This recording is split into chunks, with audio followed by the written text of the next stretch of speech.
While NFC capability is built into a number of higher-end smartphones right now, a few of them can actually do anything with it unless you've got a Google Wallet working on it or some custom tags such as these that LG gives you.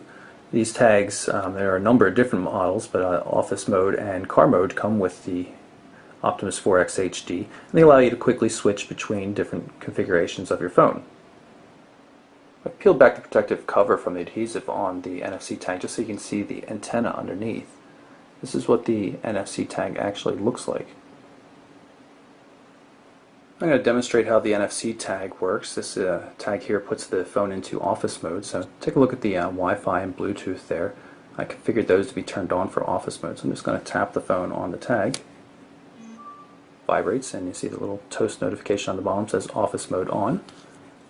And you should notice that Bluetooth and Wi-Fi are coming on as well. If I tap again on the same tag, it prompts me if I want to disable it. However, if I'm in office mode, and you can see by the little office buildings up in the top left-hand corner of the notification area, and instead I tap on a different tag, such as car mode, you'll see it activates car mode. In this case, it turns on Bluetooth and goes to Google's navigation. But let's suppose you don't have a car and you don't want to use the tag as a car mode tag. The LG Tag Plus application has a cool feature that lets you clear the tag. So now it's been cleared, has nothing associated with it whatsoever. So if I tap on it, you'll see it says it's an empty tag. And say I wanted to use, let's see, we could use this user mode here. You can set things the way you like, turn GPS on and off, things like that. But just to be a little more simple, I'm going to say sleep mode, and I'm going to have it automatically go play 5 minutes of music when I hit sleep mode here. So I'm going to tell it to write that to the tag. Now it's written. And if we go elsewhere in the system, I'll just say sleep mode. You'll notice the brightness change, and music starts right up. And don't worry about forgetting to deactivate with the tag, because there's always a notification when you have a tag mode enabled, and you can just deactivate it from right there. So if you can't tell, I've actually been quite impressed by the NFC tags that LG includes. But there is a failing. Watch what happens when the screen is off. Nothing. Even when the lock screen is activated, it does not work. You have to be inside the unlocked device in order to get the tags to work.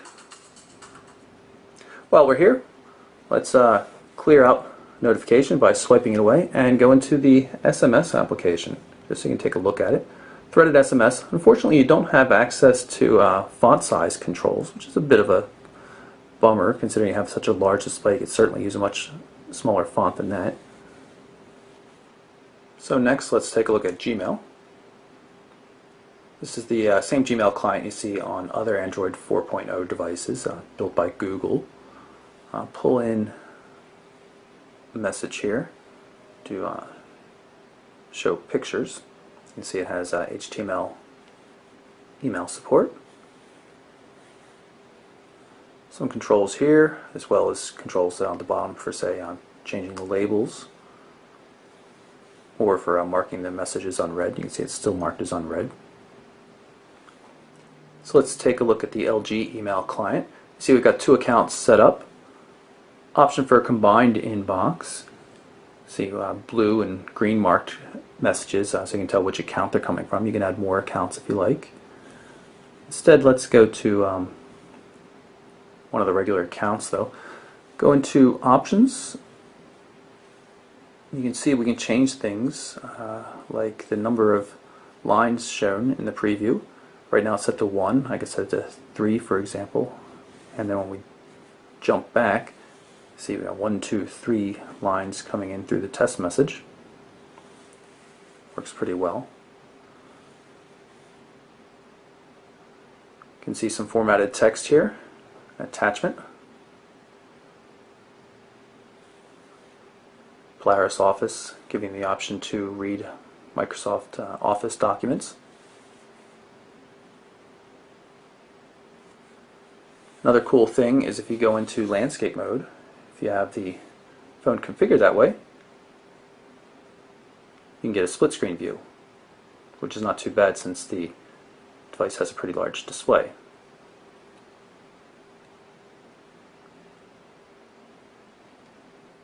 Let's jump into the calendar, take a quick look at it.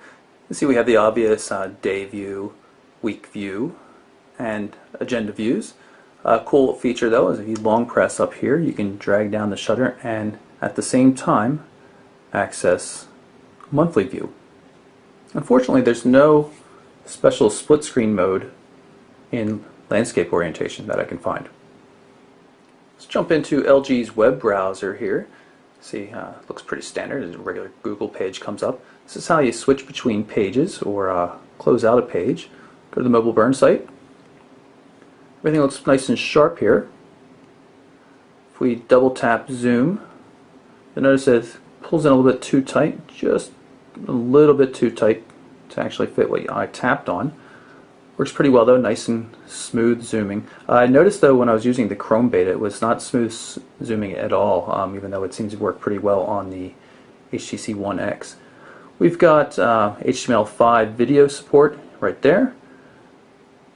Flash support as well, but if you don't believe me about the flash, you can go here and you can see Adobe itself says we're running flash. I like these little controls down here at the bottom. Show you on this page instead. Just tap here and now you have controls for like getting to your bookmarks or creating a new page. Overall, I found the browser to work quite well. Naturally works in landscape mode as well as portrait mode. Pages have loaded pretty quickly when it's had a good data connection, which means generally on a strong Wi-Fi signal rather than AT&T, but it's worked pretty nicely overall. Okay, I'm going to activate the camera here by dragging my finger on it in the lock screen and show you how it works. We have touch focusing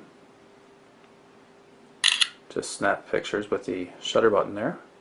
You can move to the forward-facing camera, so you can see me up here.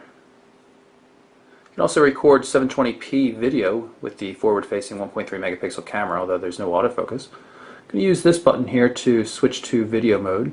You'll see right there it says FHD, which stands for Full HD or 1080p. And I'm going to start recording. But you might notice while I'm recording that there's still another button up here. So while I'm recording, I can just press that button and take a photo.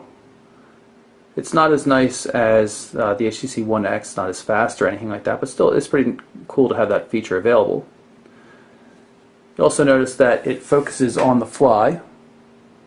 So get nice and tight there. Has very good macro support. Focuses nice and sharply. Sometimes shooting a video though it takes a little bit of time to refocus, but you can see it's nice and sharp right now.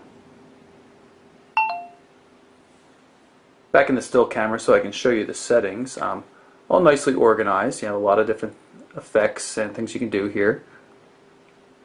Geotagging naturally, colors, change resolution. I have it set to 8.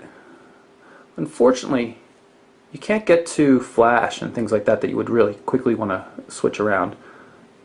Flash is right up here at the top, so you can't drag it into the shortcut bar or anything like that.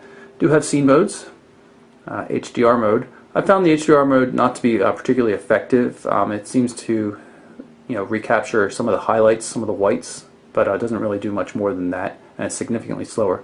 The panorama mode works pretty decently, and as does the continuous mode. Self-timer, zoom control, and of course that button again for switching back to the forward-facing camera.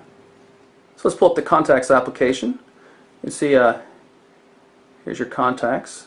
Nice alphabetized index tab along the right hand edge. Of course you have favorites as well. Even down at the bottom it'll show other contacts that you hit up often, and you might want to make them favorites as well. These contacts are being pulled in from a Gmail account as well as Facebook and Twitter, but there's no real Facebook or Twitter integration in this system. So let's just pick a random contact, maybe like this schlub here. Don't know what he does for a living, but anyway, you can see there's a link to his profile on Twitter, but then it really just pulls it up in the browser. There's no status updates at all or anything like that. Cool. So in addition to this, you have access to groups and things like that, and you can configure the contact list to show any particular source, like only Twitter or only Facebook, or to show some combination of them as well. Here's LG's music application. It has the same nice index tab as we just saw in the contacts.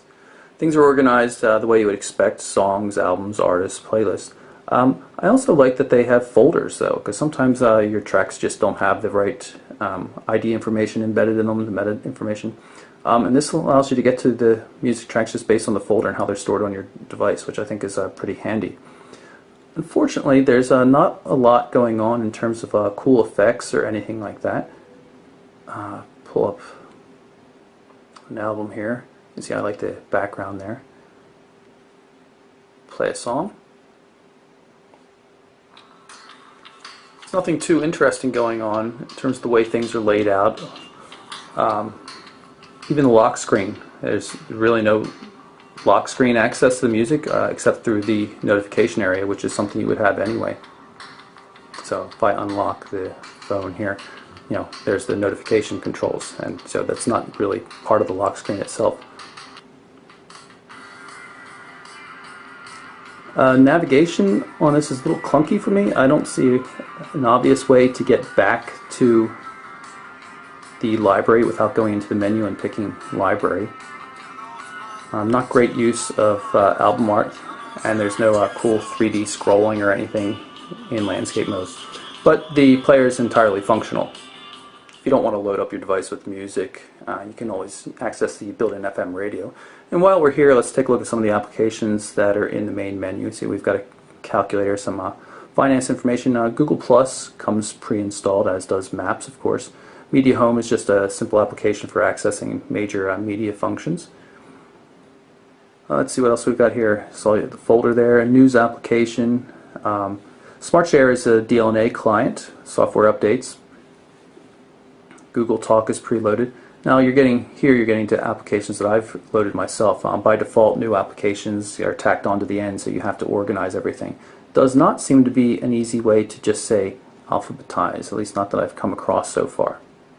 So while I don't really love the hardware design of the LG Optimus 4X HD, I've been pretty happy with its performance. Call audio's worked pretty well.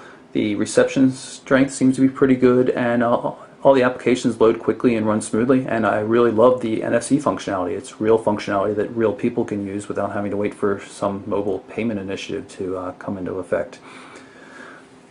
The display is quite nice. I'm not sure that it's better than the one on the HTC One X, though, even though it is an IPS display, but it's definitely nice and bright. Battery life, I can't say so far. It seems to be decent considering the amount of time I've been using it, messing around with it lately, but I'll have to use it a little more thoroughly in order to make a real judgment call, so you'll have to wait till the written review for that. But until then, I'm Michael Orrell from MobileBurn.com. Thanks for watching.